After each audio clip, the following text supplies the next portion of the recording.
సంక్రాంతి సీజన్లో ఏరులై పారిన మద్యం టీడీపీ మద్యం సిండికేట్కు పండగ 1797 కోట్ల మద్యం అమ్మకాలు గత ఏడాది కంటే 266 కోట్లు అధికం. విక్రయాల్లో తిరుపతి జిల్లా టాప్, తర్వాత స్థానాలు విశాఖ, నెల్లూరు, ఎన్టీఆర్ జిల్లాలు అన్నటువంటి వార్తని హైలైట్ చేశారు. మద్యం తాగి 2 సాఫ్ట్వేర్ ఉద్యోగుల మృతి. అన్నమయ్య జిల్లా బండవడ్డిపల్లిలో విషాదం. సంక్రాంతి పండుగ కోసం చెన్నై, బెంగళూరు నుంచి రాక గర్రిమెట్టలోని మద్యం దుకాణాల్లో 19 టిన్ బీర్లు కొనుగోలు. 4 స్నేహితులతో కలిసి గ్రామ శివారులో తాగిన వైను.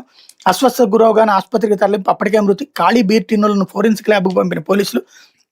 అది నకిలీ మద్యం కావచ్చని గ్రామస్తుల అనుమానం. రాష్ట్రంలో ప్రతి 4-5 మద్యం బాటిళ్లలో ఒకటి నకిలీదని ఇప్పటికే స్పష్టం. ఆధారాలతో సహా పలు ప్రాంతాల్లో పట్టుబడి నకిలీ మద్యం తయారీ కేంద్రాలు.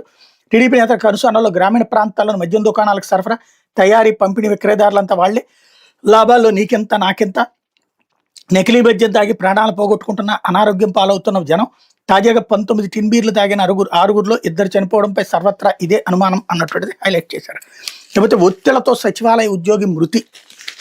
వైఎస్ఆర్ జిల్లా కడపలోని 27/2 గౌస్ నగర్ సచివాలయంలో పనిచేస్తున్న health secretary G. Vijay Kumar అకస్మాత్తుగా మృతి చెందారు. ఈ నెల 17 విధి నిర్వహణలో విజయ్ కుమార్ని సర్వేల గురించి ఉన్నతాధికారులు గట్టిగా ప్రశ్నించడంతో ఆమె ఆందోళనకు గురైనది తెలిసింది. ఆదివారం తెల్లవారుజామున మరణించినట్టు కుటుంబ సభ్యులు చెప్పారన్నటువంటి వార్తని హైలైట్ చేశారు. లేకపోతే